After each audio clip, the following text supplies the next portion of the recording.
رب اعوذ بک من همزات الشیاطین واعوذ بک رب ان یحضرون۔ بسم اللہ الرحمن الرحیم۔ الحمد للہ الذی ہدانا لہذا وما كنا لنہتدی لولا ان ہدانا اللہ۔ لقد جاءت رسل ربنا بالحق والصلاة والسلام علی سید اسلم ما فی الوجود سر اللہ کل موجود نقطۃ دائرۃ الوجود صاحب لواء الحمد والمقام المحمود سید عین المجدد والمصطفى الامجد وابی القاسم محمد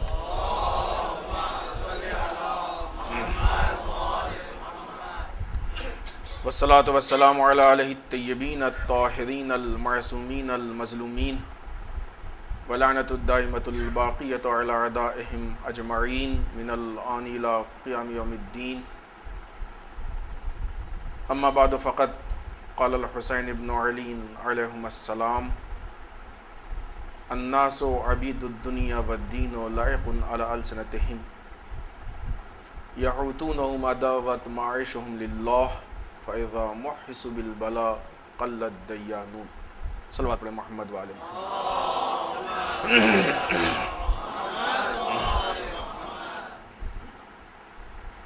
سرکار سید الشہداء کا یہ مشہور جملہ کہ جس میں آپ ارشاد فرماتے ہیں کہ لوگ دنیا کے پسترین غلام ہیں اور دین ان کی زبانوں سے چپکا ہوا ہے۔ جب تک ان کے زندگی کے معاملات میں مشکلات پیش نہیں آتی ہیں اس وقت تک وہ سب کے سب دیندار ہوتے ہیں، لیکن جب وہ آزمائش، امتحان، مشکلات اور مصیبتوں میں مبتلا ہوتے ہیں اس وقت دیندار بہت تھوڑے اور بہت کم ہوتے ہیں۔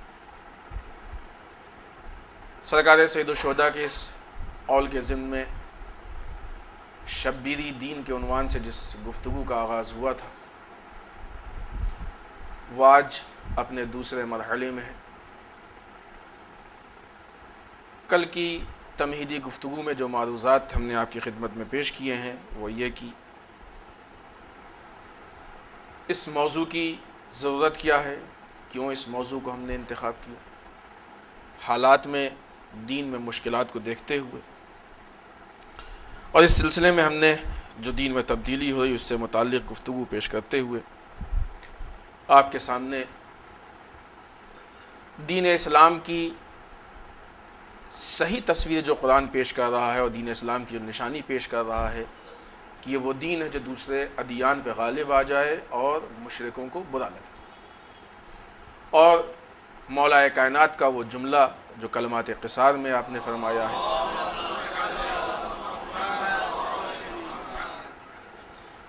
کہ نبی کا دوست وہ ہے جو نبی کی اطاعت کرے اور جو اللہ کی معصیت یعنی گناہ، کل ہم نے وضاحت شاید نہیں کی تھی معصیت کے معنی، بعد میں کچھ لوگوں نے سوال کیا، معصیت یعنی گناہ، اور جو اللہ کا گناہ کرے وہ نبی کا دشمن ہے۔ یہ بہت بڑا معیار ہے اور لمحہ فکریہ ہے ہمارے لیے۔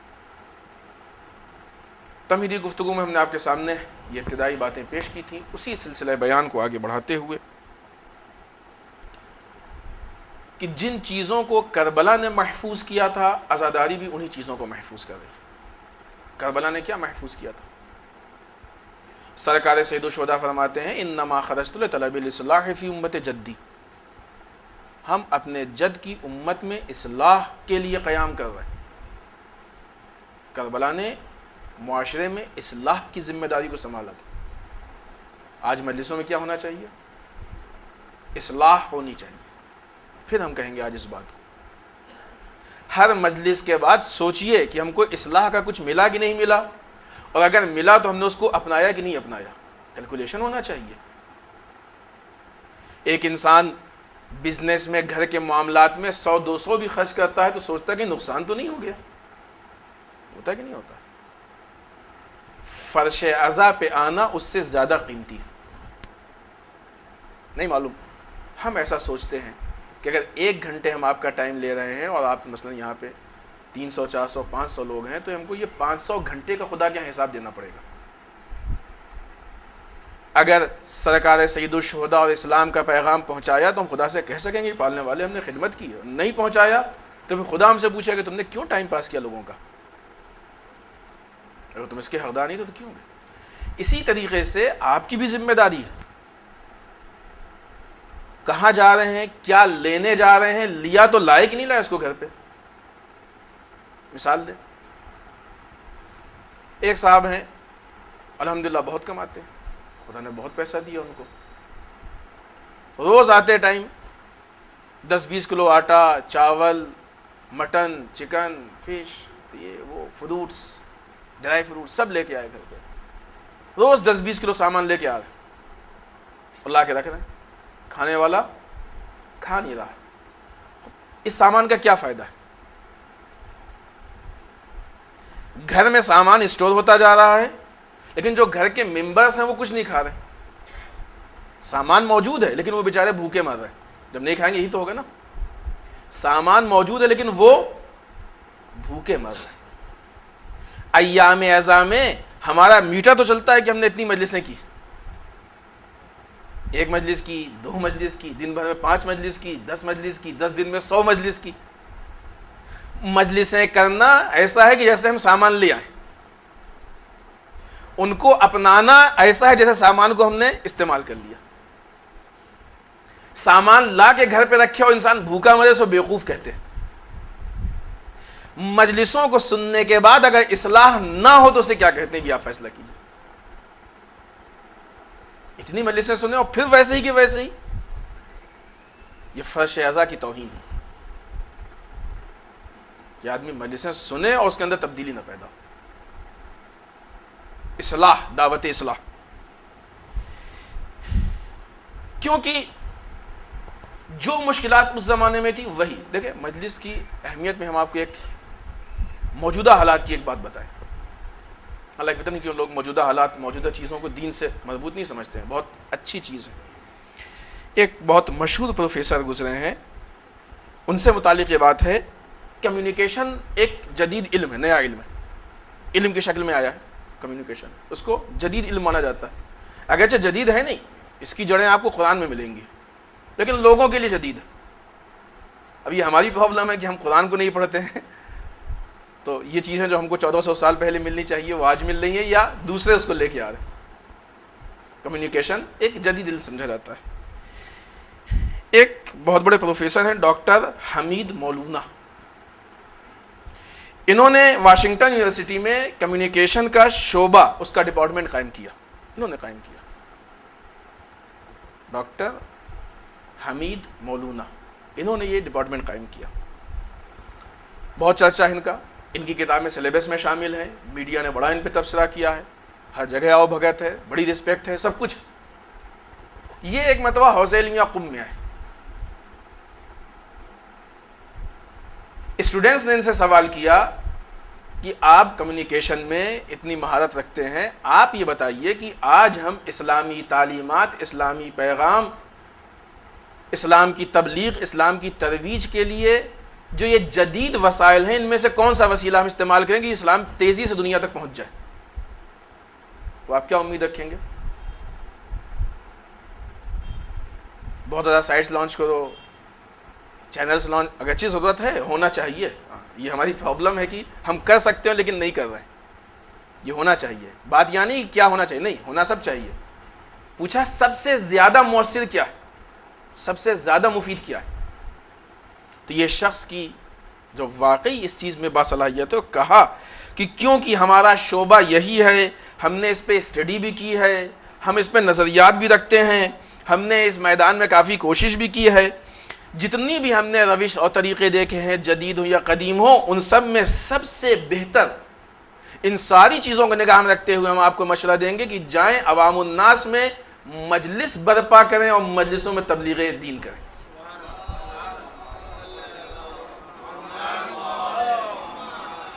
مجلس یوں ہی نہیں ہے، مجلسوں میں شرکت بہت اہم ہے، لیکن صرف شرکت یہ ناقص آدھا کام، شرکت اور شرکت کے بعد لینا،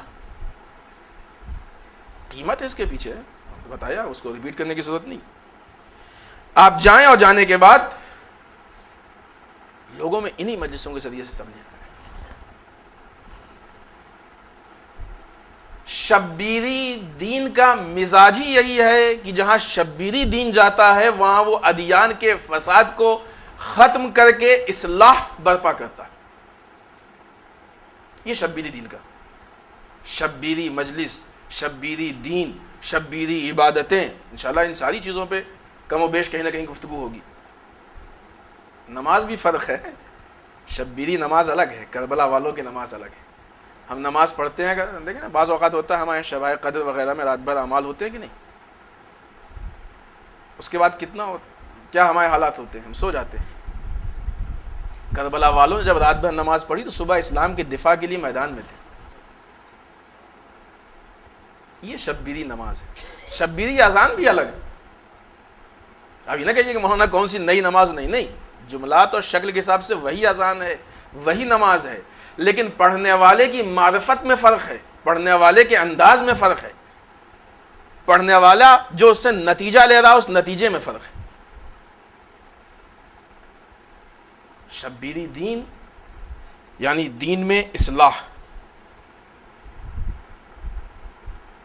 چاند رات کو جو گفتگو ہوئی تھی اس میں چند جملے ہم نے اس سے متعلق کہے تھے. ظاہر سی بات ہے وہ 5-10 منٹ کی گفتگو تھی، بات نہیں ہو سکتی تھی. اصلاح کسے کہتے ہیں؟ اصلاح فساد کے مقابلے میں. جب کوئی چیز فاسد ہو جائے تو اس کو صحیح کرنا اصلاح کہتے ہیں. فساد کسے کہتے ہیں؟ فاسد کسے کہتے ہیں؟ مثال دی تھی ہم نے، گاڑی خراب ہو گئی، فاسد ہو گئی، اب جو میکینک ٹھیک کرے گا اس کی اصلاح. یعنی کیا مطلب؟ وہ چیز کی جو انسان کو اپنے مقصد تک نہ پہنچا پائے وہ چیز فاسد ہے. جو چیز انسان کو اس کے مقصد تک نہ پہنچا پائے وہ فاسد ہے. سیب کھانے کے لیے خراب ہو گیا، اب آپ اس کو کھا نہیں سکتے، فاسد ہو گیا. سبزی کھانے کے لیے کیڑا لگ گیا اس میں، اب آپ اس کو کھا نہیں سکتے، وہ فاسد ہو گئی. اب کچھ چیزیں ہیں جن میں اصلاح ہوتی، کچھ میں اصلاح نہیں ہوتی، اس کو اتنا کاٹ کے پھینک دینا پڑتا. گاڑی خراب ہو گئی، آپ نے میکینک کو بلایا. گھر کے سامان خراب ہو گئے، میکینک کو بلایا، میکینک آیا، اس نے اس میں اصلاح کی. جب اصلاح کی تو یہ مقصد پھر دینے لگا، مقصد تک پہنچنے لگا، گاڑی چلنے لگی. گھر کا فریج خراب ہو گیا، میکینک آیا، اس نے ٹھیک کیا، پھر وہ ٹھنڈا کرنے لگا. تو اصلاح اور فساد کا فرق محسوس کریں. جو چیز مقصد تک نہ پہنچا پائے وہ فاسد ہے، اور جب واپس کام کرنے لگے اس کی اصلاح ہو گئی. دین کی پہچان کیا ہے؟ سرکار سید الشہداء کے جملات کو دیکھیے، سرکار نے کن کن چیزوں کا شکوہ کیا. الا ترون الی الحق لا یعمل بہ ولی الباطل لا تنہی عنہ. کیا نہیں دیکھتے ہو کہ حق پہ عمل نہیں ہو رہا ہے، باطل سے نہیں روکا جا رہا ہے؟ یہ دین کا تقاضا ہے. ہیہات من الذلہ، خدا ہم کو ذلت سے بچائے، یہ دین کا تقاضا ہے. عزت قومی دین کا تقاضا ہے، غیرت قومی دین کا تقاضا ہے، ذلت سے اپنے آپ کو بچانا دین کا تقاضا ہے، قوموں کی ترقی دین کا تقاضا ہے. اسلام اس لیے نہیں آیا تھا کہ آپ کو مسجدوں میں محدود کر کے دیندار بنائے. اسلام اس لیے آیا تھا کہ آپ کو دنیا کے ہر شعبے میں کامیاب بنائے تاکہ واقعی دیندار بنائے.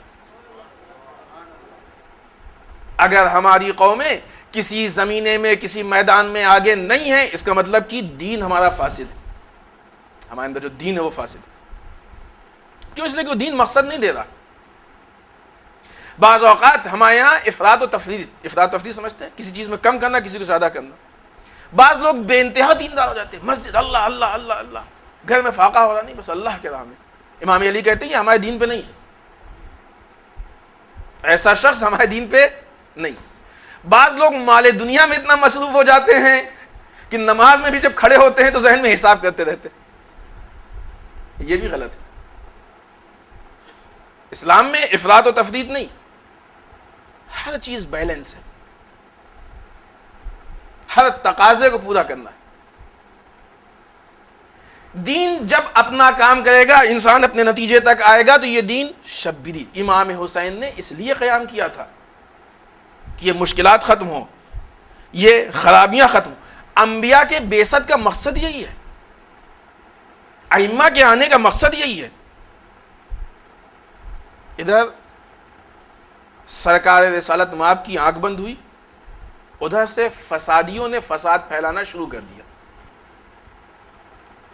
فساد پھیلانے والے سرکار کی زندگی میں تھے، انہوں نے کوشش کی، لیکن بہرحال سرکار کی زندگی میں اتنا نہیں کامیاب ہو پائے اور شروع کیا، اور دین بدلنے لگا، دین خراب ہونے لگا۔ وہی نہیں، ہر زمانے میں فساد پھیلانے والے، چونکہ ہر زمانے میں فساد پھیلانے والے ہیں، اس لیے ہر زمانے میں کسی مصلح کی ضرورت ہے جو اصلاح کرے۔ یہی وہ دو زمینیں ہیں کہ جس کی طرف سرکار سید الشہداء نے اشارہ کیا ہے کہ مثلی لا یباع مثلہ۔ دیکھو یہ صرف آج ہی مفسد نہیں ہے، یا صرف یزید ہی مفسد نہیں ہے، ہماری ایک پرابلم ہے، بہت ساری چیزیں ہمارے دین میں ایسی ہیں کہ جو مردوں سے مخصوص ہیں، زندہ تک پہنچ ہی نہیں پاتی، بہت سی ایسی چیزیں۔ پھر ہم کہیں گے آپ سوچئے، ہم سوال نہیں کر رہے ہیں، کسی کی توہین مقصد نہیں، سوچئے، غور کیجئے۔ امام حسین کا قاتل یزید، امام سجاد کا قاتل، امام باقر علیہ السلام کا قاتل، امام صادق علیہ السلام کا قاتل۔ کیا ساری دشمنی صرف یزید سے ہے؟ باقی بھی تو دین کو نقصان پہنچانے والے تھے، ساری بات آگے وہیں پہ ختم۔ ہم کوئی یزید کی حمایت نہیں کر رہے، نعوذ باللہ، ملعون تھا، ملعون ہے، ملعون رہے گا، مردود ہے، جہنمی، یہ سب کچھ ہے، لیکن صرف وہی کیوں؟ اور بھی تو ہیں، سمجھ رہے ہیں کہ نہیں آپ؟ یہی تو امام حسین کہنا چاہتے تھے، امام حسین یہی بتانا چاہتے تھے، تم یزید میں محدود ہو کے نہ رہ جاؤ، ہر زمانے میں ایک مفسد بھی ہے، ہر زمانے میں ایک مصلح بھی ہے۔ جو مفسد ہے وہ یزیدیت کا پرچم دار ہے، جو مصلح ہے وہ حسینیت کا پرچم دار ہے۔ عزاداری کا کمال یہ ہے کہ عزاداری پہچنوائے کہ آج کے زمانے کا مفسد یعنی یزیدیت کا پرچم دار کون ہے، تاکہ اس سے بچ سکو، اور آج کے زمانے کا مصلح یعنی حسینیت کا پرچم دار کون ہے، تاکہ اس کے پرچم تلے آ سکو۔ یہ مجلس کا کمال ہے۔ ہم نے مردہ یزید پہ لعنت بھیج کے یہ سوچ لی، عزیزان محترم، امام حسین کو یزید کا دشمن نہیں چاہیے تھا۔ روز اول امام حسین نے اعلان کیا، مثلی لا یباع مثلہ، میرے جیسا یزید جیسے کی بیعت نہیں کر سکتا، یعنی یزید کے دشمنوں تمہاری ضرورت نہیں ہے، ہمیں یزیدیت کا دشمن چاہیے جو ہمیشہ اس دشمنی میں کھڑا رہے۔ یزید کا دشمن یزید کے مرنے کے بعد ختم ہو جائے گا، بیٹھ جائے گا، یزیدیت کا دشمن پوری زندگی قیام میں رہے گا۔ اور بتائیں ایک جملہ اور، چونکہ اس موضوع میں بہت اہم گفتگو ہے امام زمانہ کی، انشاءاللہ آئے گی، آج ابھی بات آئی تو یہاں پہ ایک جملہ ہم کہتے چلے کہ وہ لوگ کہ جو اپنے وقت کے امام کے ظہور کے انتظار میں ہیں، اگر وہ یزید کے دشمن ہیں تو یقین جانے، مطمئن رہے کہ امام زمانہ کے ناصر نہیں بن سکتے۔ امام زمانہ کا ناصر صرف وہی بنے گا جو یزیدیت کا دشمن ہے۔ اس لیے کہ امام زمانہ، اور روایت ہے کہ آئیں گے اور آنے کے بعد یزید کو زندہ کریں گے اور قاتلان امام حسین کو زندہ کریں گے، انتقام لیں گے، لیکن وہ بعد میں ہوگا، اس سے پہلے جو موجودہ زندہ یزید ہیں ان سے جنگ کریں گے۔ امام زمانہ کے انصار وہ ہوں گے کہ جو یزید کو بھی ماریں گے، یزیدیت کو بھی ماریں گے۔ اگر ہماری مجلسیں یزید تک محدود ہیں تو امام زمانہ تک نہیں پہنچ سکتے۔ امام زمانہ تک پہنچنے کے لیے ہمیں یزیدیت پہچاننی ہوگی۔ شبیری دین میں یزید محدود چیز کا نام ہے، یزیدیت ہے جو شبیری دین پہچانوانا چاہتا ہے۔ یزیدیت کا دشمن ہونا پڑے گا، اور یہی زندہ دشمنی ہے، یہی زندہ دین ہے، یہی زندہ انتقام ہے، یہی پیغام جب آئے تو یہی زندہ مجلس ہے، پہچاننا ہے، ہماری ضرورت ہے یہ۔ خوب بہرحال ایک اہم پوائنٹ اس میں یہ بھی آتا ہے کہ فساد کتنے طرح کے ہوتے ہیں اور کیسے ہوتے ہیں، یہ بہت تفصیلی گفتگو ہے، ہم اختصار سے آپ کے سامنے پیش کرتے ہوئے آگے بڑھتے ہیں۔ فساد، ہم لوگ یہ سمجھتے ہیں کوئی آپ سے کہے کہ یہ پکچر دیکھا ہے تو یہ فساد ہے نا، کوئی آپ سے کہے یہ جوا کھیلنے تو یہ فساد ہے۔ فساد صرف یہی نہیں، ہر چیز میں فساد ہے۔ میں نے آپ کو کل مثال دی تھی نا کہ دیکھو فلاں جگہ جا رہے ہو تم، وہاں والے قرآن پڑھ رہے ہیں، ان کو قرآن تک محدود رکھنا، حدیثوں میں مت آنے دینا، یہ بھی فساد ہے۔ یعنی فساد صرف شراب خانے اور جوا خانے میں نہیں ہے، مذہبی مراکز میں بھی فساد ہے، پہچاننا پڑے گا. دقت نظری چاہیے ہم کو. ہر وہ ذات جو کسی کی شکل کو بدل دے وہ فساد ہے. مثال دیں ایک، بارہ اس موقع پہ کہتے ہیں یہ بچوں کے ذہن میں بیٹھنے کے لیے اچھی چیز، فوٹو ہے اور کارٹون، دونوں میں فرق ہے. فوٹو کسے کہتے ہیں؟ آپ کے جیسے پارٹس ہیں، جیسے اعضاء ہیں ویسی بنا دی جائے اس کو فوٹو کہتے ہیں. جتنی بڑی ناک اتنی بڑی ناک، جتنی بڑی آنکھیں اتنی بڑی آنکھیں، جتنے بڑے کان اتنے بڑے کان، اسے کہتے ہیں فوٹو. کارٹون کسے کہتے ہیں؟ دیکھتے ہیں نا وہ پیپر وغیرہ میں نکالا کرتے ہیں کارٹون. تو کسی کی ناک بہت بڑی کر دی، باقی چیز چھوٹا، کسی کے کان بہت بڑا کر دیا ہے، اسے کارٹون کہتے ہیں. اسلام میں فوٹو چاہیے، کارٹون نہیں چاہیے. ایک آدمی کیا دیکھا، اس کا نماز بہت بڑی ہے، باقی چیزیں چھوٹی ہیں. کسی کیا دیکھا مجلسیں بہت بڑی ہیں، باقی چیزیں چھوٹی ہیں.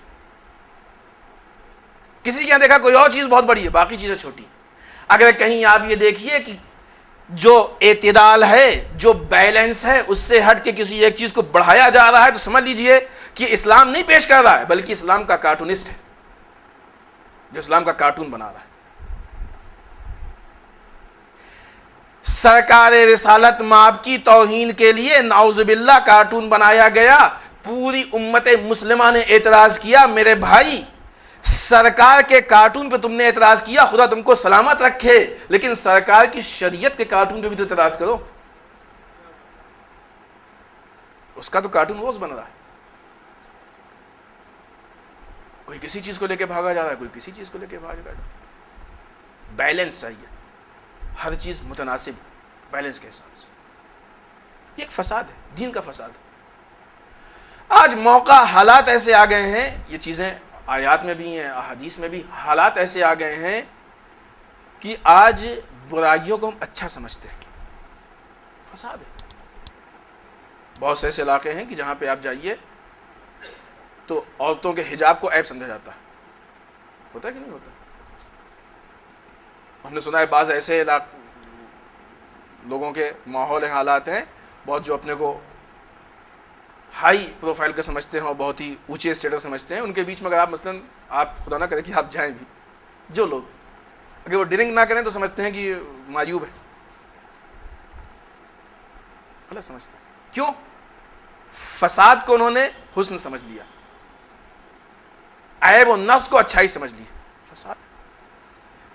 کسی چیز کا خراب ہونا یہ ایک فساد ہے، اس خرابی کا زمانے میں رائج ہو جانا اس سے بڑا فساد ہے. لوگوں کا ایکسیپٹ کر لینا اس سے بڑا فساد ہے. لوگوں کا اس پہ خاموش رہنا اس سے بڑا فساد ہے.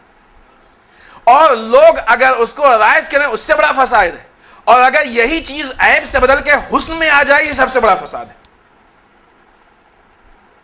سرکار سید الشہداء نے جو قیام کیا تھا، ان سارے مرحلوں کو نگاہ میں رکھ کے قیام کیا تھا کہ آج یزیدیت حرام محمدی کو حلال میں تبدیل کر رہی ہے، حلال محمدی کو حرام میں تبدیل کر رہی ہے.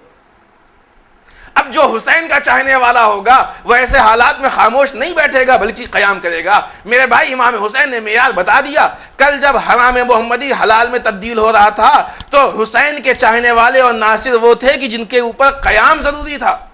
اب آج جب تبدیلی ہو رہی ہے تو امام حسین نے اسی دن کے لیے کہا تھا کہ میرے جیسا یزید جیسے کی بیعت نہیں کرے گا. اے حسینیوں کہاں بیٹھے ہو؟ جب حرام محمدی تبدیل ہو رہا ہے تمہاری ذمہ داری ہے کہ حسین کے پرچم تلے قیام کرو. اب یہ بیٹھنے کا موقع نہیں، یہ آرام کا موقع نہیں. ایک بات اور کہیں، ذہن میں آتی ساتھ، ہماری مجلسوں کی روش کیا ہے؟ جب کسی کا مجلس ہوتی ہے تو کسی سے مخصوص نہیں ہے، یہ عمومی چیز ہے. اور یہ مثال ہم نے اس کے پہلے بامبے میں دی ہے، شاید اس لیے کہہ رہے ہیں کہ تاکہ آپ نے سمجھے کسی خاص موضوع نہیں، خاص موضوع کی نہیں، عمومی بات ہے.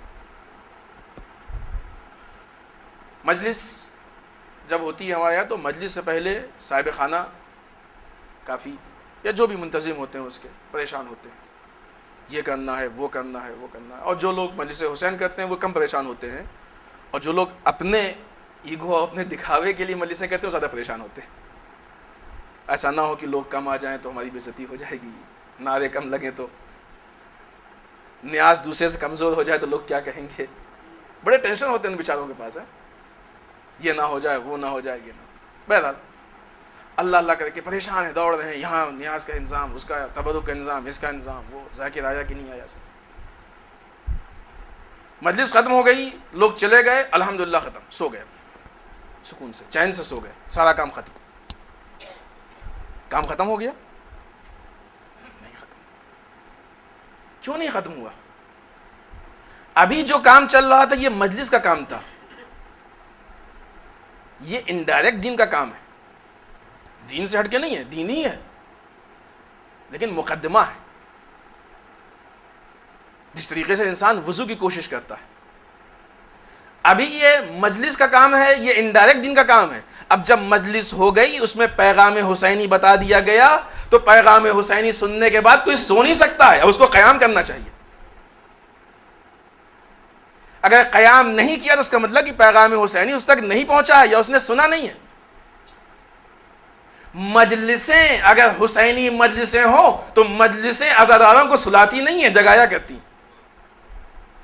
ہم زیارت عاشورہ پڑھ کے سوتے ہیں، اگر زیارت عاشورہ واقعی پڑھیں تو زیارت عاشورہ پڑھنے والا سو نہیں سکتا ہے، قیام کرے گا.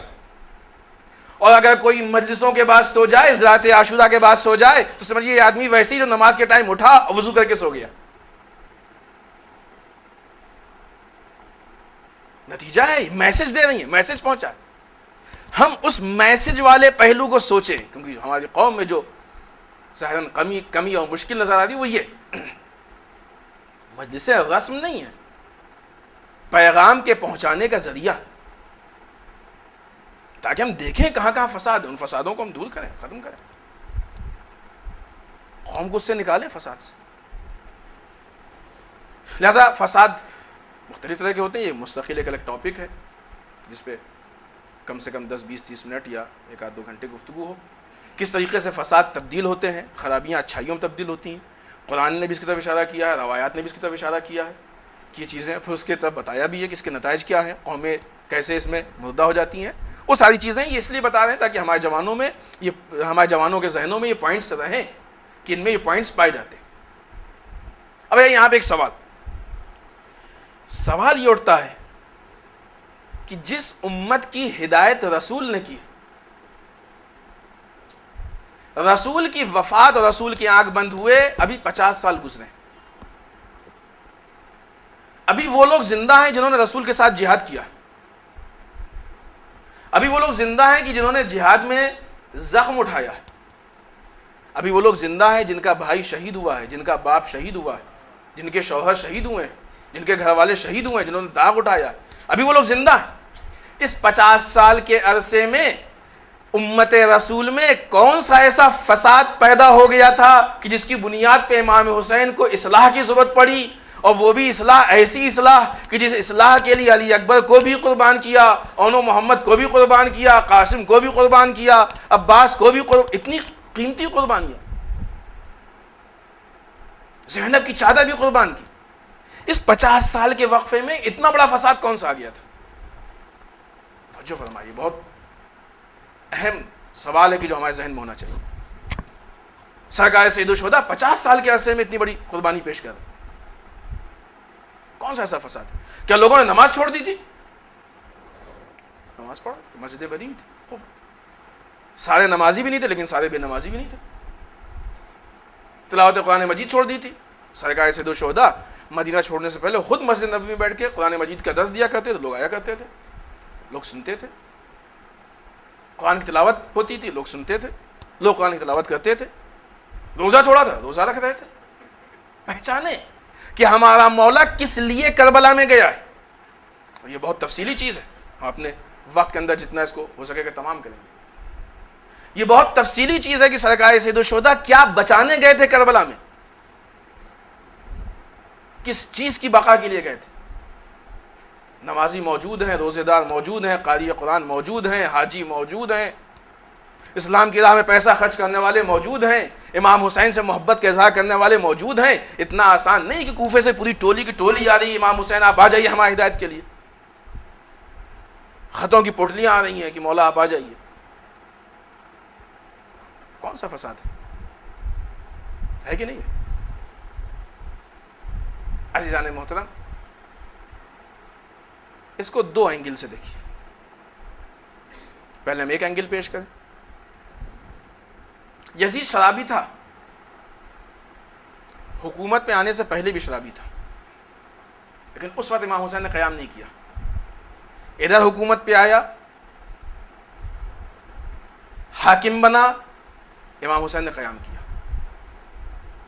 امام حسین بتانا چاہتے ہیں کہ دیکھو لوگوں میں برائیاں ہوتی ہیں اور ان برائیوں کو نارمل طریقے سے چھوڑا بھی نہیں جاتا ہے، تبلیغ ہوتی ہے، دور کیا جاتا ہے.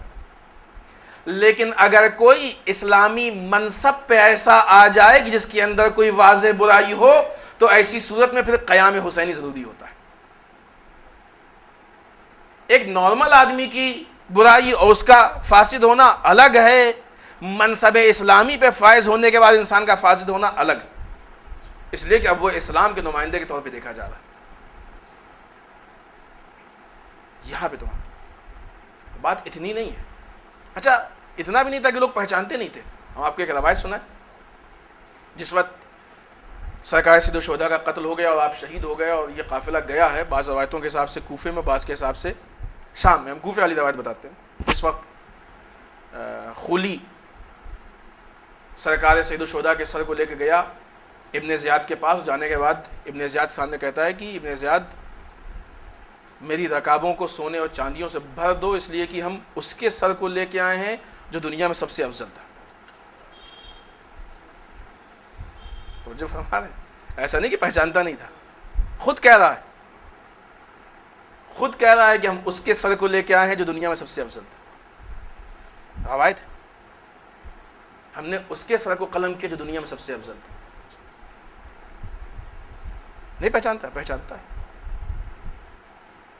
ابن زیاد نے سنا، ظاہر سی بات ہے دشمن کی بات نہ یہ کہہ سکتا کہ تم جھوٹ بول رہے ہو، نہ اقرار کر سکتا ہے اس لیے کہ دشمن ہے. ابن زیاد کی خاموشی اس بات کی دلیل ہے کہ وہ بھی جانتا ہے کہ دنیا میں سب سے افضل. وصیت اٹھا کے دیکھیے کہ جس میں معاویہ نے یزید کو وصیت کی ہے کہ دیکھو حسین کا خیال رکھنا، اس لیے کہ ان کی رشتہ داری الگ ہے، وہ ہمارے بھی رشتہ دار ہیں، ان کو کچھ مت کرنا. سب پہچانتے ہیں، کون ہے جو نہیں پہچانتا؟ جس وقت یہ قافلہ کوفے سے گزر رہا ہے، کوفے والے دیکھ کے رو رہے ہیں. کل ہی ہم نے آپ کے سامنے یہ روایت پیش کی نا، رو رہے ہیں. محبت ہی تبھی تو رو رہے ہیں.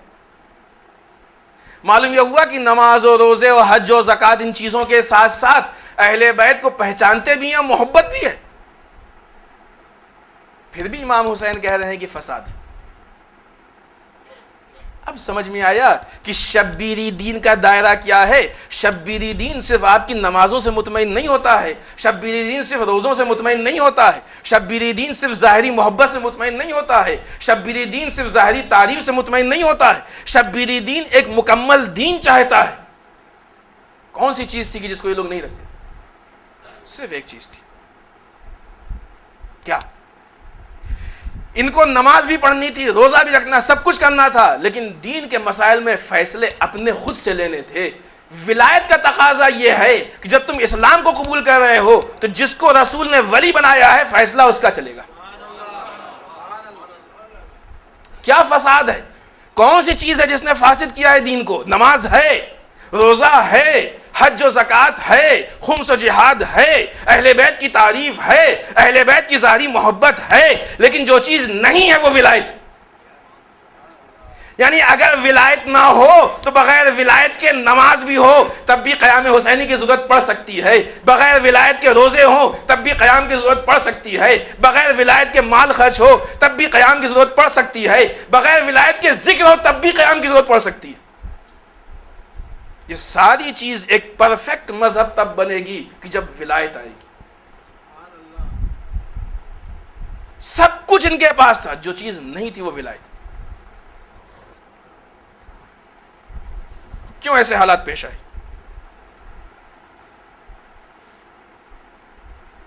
آپ دیکھیں کربلا ایک بار کی نہیں ہو گیا. ایک اینگل سے ہم آپ کو بتا رہے ہیں. رسول کی آنکھ بند ہوئی،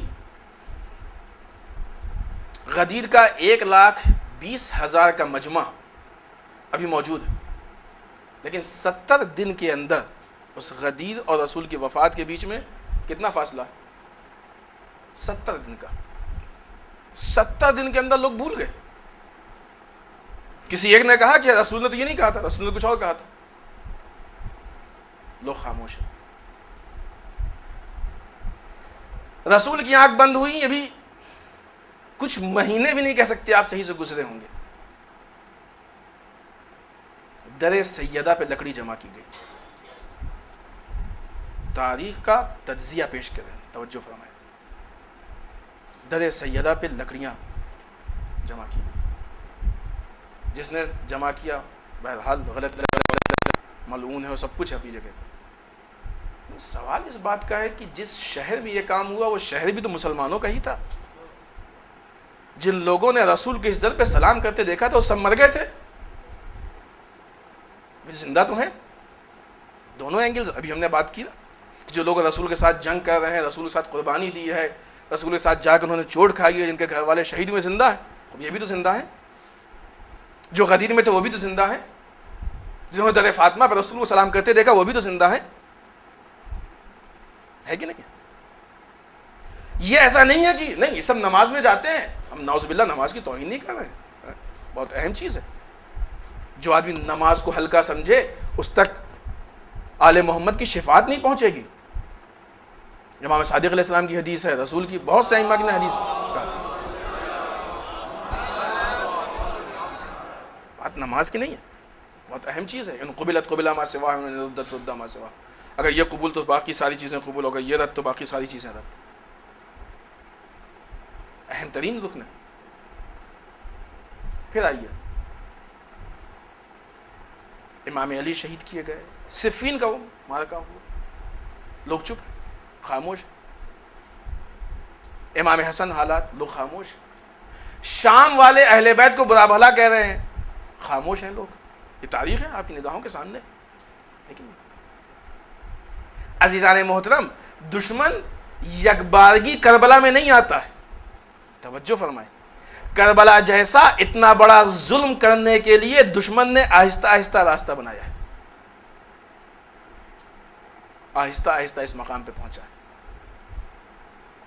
منصب علی کے لیے خاموش، دشمن سمجھا کہ ہاں یہ قوم مردہ ہے۔ در سیدہ پہ لکڑی جمع ہوئی، امت خاموش، دشمن سمجھا کہ ہاں یہ امت مردہ ہے۔ دشمن کی کامیابی میں سب سے بڑا رول جو ہوتا ہے وہ امت کی خاموشی کا ہوتا ہے۔ جب امت خاموش ہوتی ہے، امام سجاد نے کیوں کوفے والوں سے کہا کہ اگر تم رو رہے ہو تو ماں باپ کا قاتل کون ہے؟ اسی لیے کہا، ان میں سے کوئی جنگ کرنے نہیں گیا تھا، کسی نے اسلحہ نہیں چلایا تھا، کسی نے کوئی وار نہیں کیا تھا، صرف اس لیے کیا کہ ہم قتل ہوتے رہے، تم دیکھتے رہے۔ ظالم کے ظلم پہ خاموشی یہ ظالم کی حمایت ہے۔ نتیجہ دے ایک جملے میں، اسلام میں نیوٹرل راستہ کوئی نہیں ہے، یا حق ہے یا باطل ہے۔ کچھ نادان لوگ جو اپنے کو بہت چالاک سمجھتے ہیں کہ تھوڑی دیر کے لیے چپ ہو جاؤ، نہ ان سے برے بنو نہ ان سے برے بنو۔ اسلام ایسوں کو ایکسیپٹ نہیں کرتا ہے۔ اگر تم حق پہ خاموش ہو تو خود بخود باطل میں چلے جاؤ گے۔ ولایت علی پہ جو خاموش تھے وہ خود بخود باطل میں چلے گئے، در سیدہ کی لکڑی ہو جو خاموش تھے خود بخود باطل میں چلے گئے۔ ان ساری چیزوں کی مثال تب ملی جب امام سجاد نے کوفے والوں کو ڈانٹا کہ تم قتل حسینی پہ خاموش تھے، یزیدیت میں چلے گئے۔ اسلام میں خاموشی نہیں ہے۔ دین شبیری خاموش لوگوں کا دین نہیں ہے۔ دین شبیری کمپرومائز کرنے والوں کا دین نہیں ہے۔ دین شبیری نیوٹرل لوگوں کا دین نہیں ہے۔ دین شبیری حق گو کا گوشت دین ہے۔ دین شبیری حق پسندوں کا دین ہے۔ دین شبیری باطل کے مقابلے میں آنے والوں کا دین۔ کیا مشکل تھی؟ یہ لوگ اہل بیت کے متعلق سب کچھ ماننے کو تیار تھے، صرف جو نہیں ماننے کو تیار تھے وہ ولایت۔ ہمارا موضوع ولایت نہیں ہے، بہت دلچسپ چیز ہے ولایت، لیکن بہرحال جہاں پہ حالات آئیں گے ہم ایک آدھ دو پوائنٹ آپ کی خدمت میں پیش کریں گے۔ معلوم یہ ہوا کہ سرکار سید الشہداء نے جس چیز کے لیے قیام کیا وہ چیز صرف ایک دو چیزیں نہیں تھی،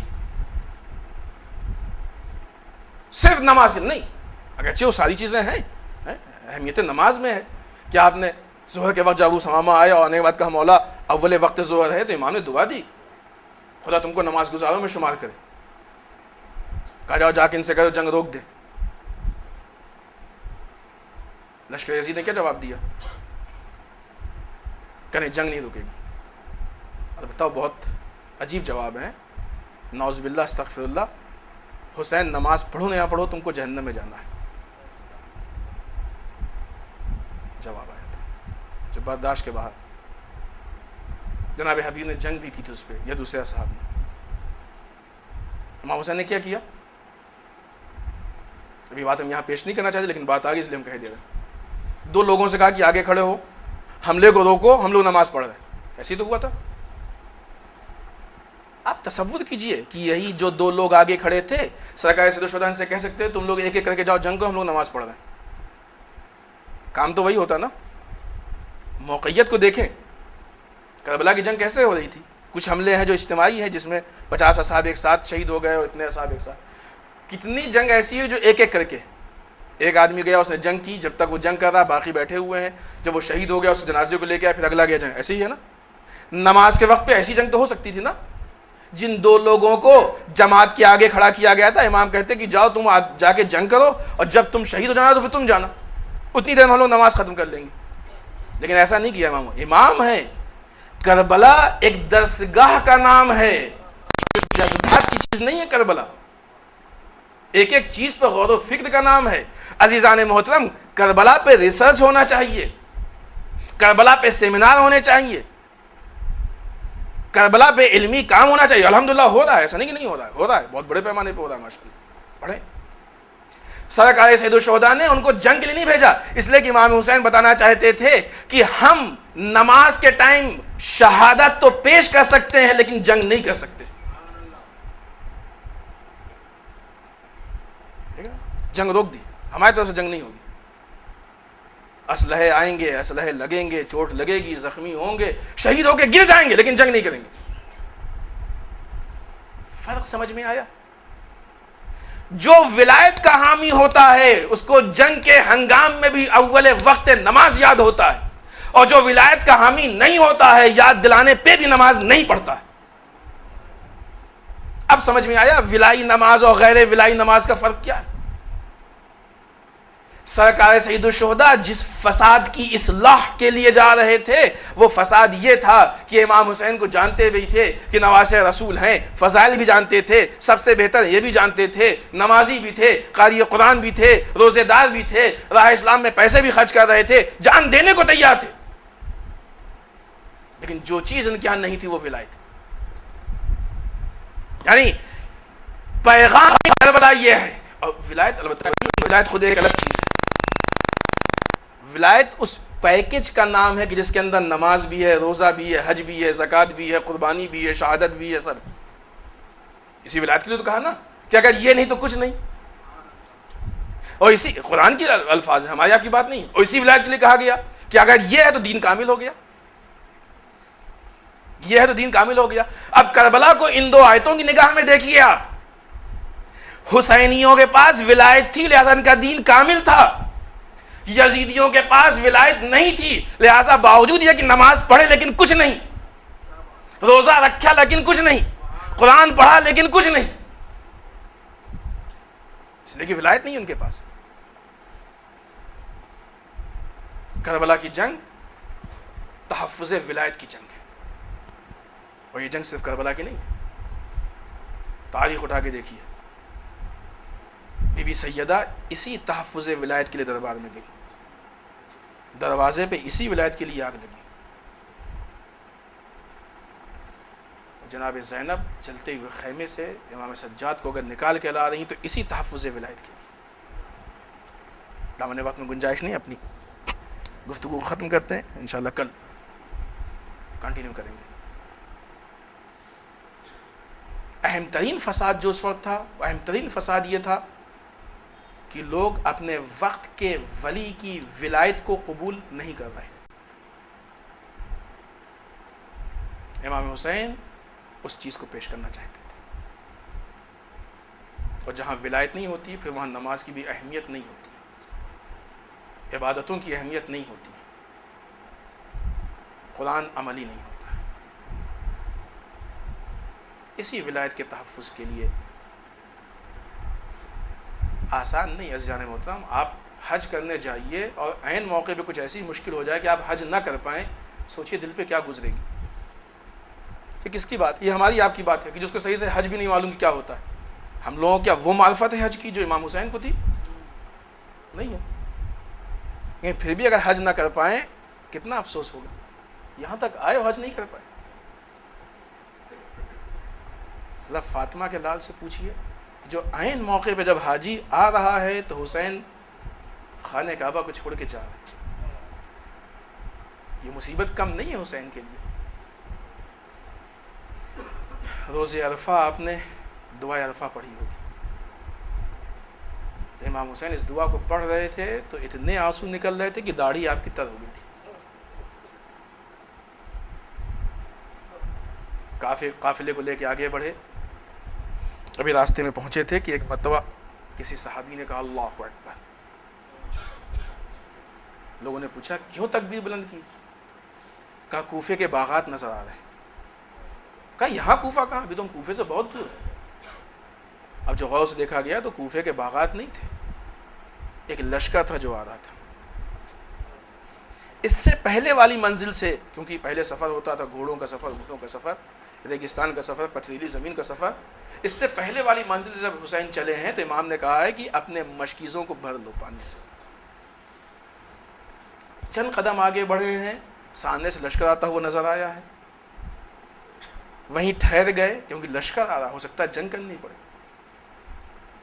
لیکن امام کے انصار ہے, چونکہ لشکر نے پہل نہیں کی لہذا انہوں نے بھی پہل نہیں کی. لشکر آیا, کیا دیکھا یہ تو پیاسا ہے, کہنے سیراب کر دو.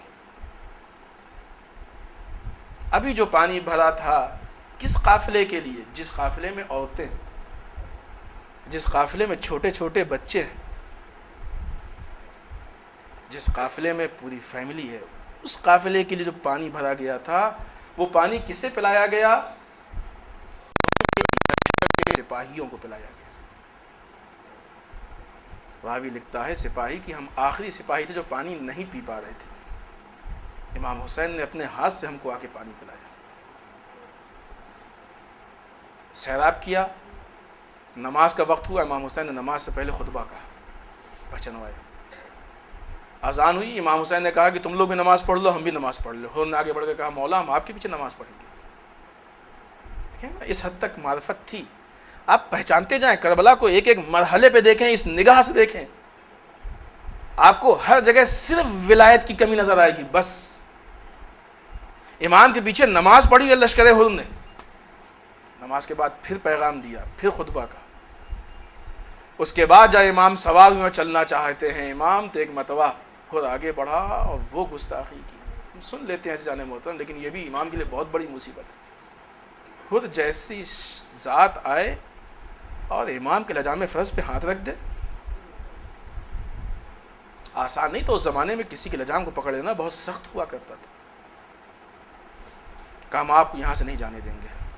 بس کوئی اتنا ہی سخت کام حر نے کیا تھا کہ جو امام حسین نے کہا کہ یہ حر تیری ماں تیرے غم میں بیٹھے. تو یہ آسانی سے امام حسین نہیں کہیں گے, لیکن ہاں یہ امام حسین نے ایک پیغام دیا تھا, اس لیے کہ جو بیج امام حسین نے بویا ہے یہ شب عاشور اس نے اپنا پتہ نکالا ہے, اس کی ہریالی شب عاشور. جب امام حسین نے کہا کہ یہ حر تیری ماں تیرے غم میں بیٹھے تو ایک مرتبہ حر پلٹ کے کہتا ہے کہ اے مولا آپ کی ماں اگر فاطمہ نہ ہوتی تو ہم بھی کچھ کہتے. عظمت فاطمہ نگاہ میں آئی, ایک بیج بو دیا, شب عاشور وہ بیج اپنا ثمرہ دے رہا ہے. اب حر کو احساس ہوا کہ کتنی بڑی غلطی ہم نے کر دی. آپ کی آنکھیں نم ہو گئی ہیں, چند جملے اور آپ کی ذہن میں تمام عزیزان محترم. سرکار سید الشہداء کے لشکر کو گھیرا گیا, آپ کے قافلے کو گھیرا گیا, گھیر کے ایک مرتبہ اور آگے بڑھنے لگا. اے حسین ہم کو یہ ذمہ داری دی گئی ہے کہ ہم آپ کو کہیں جانے نہ دیں, آپ کو لے کے ساتھ چلیں, آپ کے ساتھ سائے کی طرح رہیں. ہمیں آپ سے جنگ کرنے کا حکم نہیں دیا گیا, لیکن آپ کو ہم چھوڑیں گے نہیں. پوری داستان ہے ابن زیاد نے کس طریقے سے پسر سعد کو تیار کیا، رائے کی حکومت کی لالچ دی، کس طریقے سے، پوری داستان ہے، موقع نہیں۔ اور اس لشکر کو لے کے، امام کے اس قافلوں کو لے کے ایک چل رہا ہے، ایک مرتبہ ایک وہ مقام آیا جہاں پہ امام کا گھوڑا آ کے رک گیا۔ امام نے پوچھا اس سرزمین کو کیا کہتے ہیں؟ کسی نے کہا نینوا کہتے ہیں۔ امام نے کہا کوئی اور نام ہے اس کا؟ کسی نے کہا مولا اس کو شط الفرات کہتے ہیں۔ امام نے پوچھا کوئی اور نام ہے؟ اب روایتوں میں اختلاف ہے، کسی میں 2 ہی نام، کسی میں 4 نام۔ المختصر آخر میں کسی نے ایک ایسا نام بتایا کہ جو تاریخ کا نام بن گیا، مولا اسے کرب و بلا بھی کہتے ہیں۔ کہ عباس سامان سفر اتار دو، خیموں کو نصب کرو، ہماری منزل آ گئی۔ ابھی مسافر اتر رہے تھے کہ جناب ام کلثوم آئیں امام حسین کے پاس، اے بھیا کہاں آپ ٹھہر رہے ہیں؟ ہمیں عجیب وحشت محسوس ہو رہی ہے یہاں پہ۔ کوئی اور بہن نہیں ہے، حسین کی بہن ہے، علی کی بیٹی ہے۔ یہ ہم لوگوں کی وحشت نہیں کہ کہیں بھی محسوس ہو جائے، کچھ ہے اس کے اندر۔ بھیا کہاں آپ خیام لگوا رہے ہیں؟ ہم کو بڑی وحشت محسوس ہو رہی ہے۔ کہ اے بہن تمہیں وحشت محسوس ہو رہی ہے؟ جب ہم لوگ صفین سے پلٹ رہے تھے اسی جگہ پہ بابا کی آنکھ لگ گئی تھی، ایک مرتبہ بابا نے آنکھ کھولا، بھیا حسن سے کہا کہ ہم نے ابھی خواب میں دیکھا ہے کہ یہ پورا بیابان خون سے بھرا ہوا ہے، حسین اس میں ڈوب رہے ہیں۔ یہی وہ جگہ ہے جہاں بابا نے خواب دیکھا۔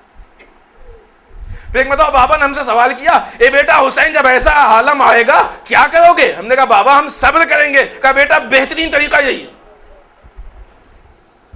قیام نصب ہوئے، حسین نے جا کے زمین کے مالک کو ڈھونڈا، آپ کی آنکھوں میں آنسو آ گئے، خدا آپ کو کسی غم نہ ڈالے سوائے غم اہل بیت کے۔ مالک کو ڈھونڈا، مالک سے زمین کو خریدا۔ خریدنے کے بعد ایک قبیلہ بنی اسد تھا وہاں رہا کرتا تھا۔ بنی اسد کے پاس گئے، بنی اسد کے جوانوں سے مردوں سے وصیت کی کہ دیکھو کچھ دنوں کے ہم مہمان ہیں، ہمیں قتل کر دیا جائے گا، ہمارے لاشیں یہاں بے گور و کفن پڑے ہوں گے، تم بس اتنا کرنا کہ ہمارے لاشوں کو دفن کر دینا۔ وصیت ہو گئی تھی لیکن امام مطمئن نہیں ہوئے۔ بنی اسد کی عورتوں سے کہا کہ دیکھو اگر تمہارے مرد دفن نہ کریں تو تم ان کو غیرت دلانا۔ بچوں کو بلایا کہ اگر تمہارے ماں باپ ہمارے دفن کا اہتمام نہ کریں تو تم کھیلتے ہوئے آنا، ایک مشت خاک ہمارے جسم پہ ڈال دینا۔ بس جانے محترم ایک جملہ اور آپ کی زحمت تمام، مصائب ختم ہو گئے، آپ کی آوازیں بلند ہو گئی۔ بڑی مصیبتیں ہیں کربلا پہنچنے کی۔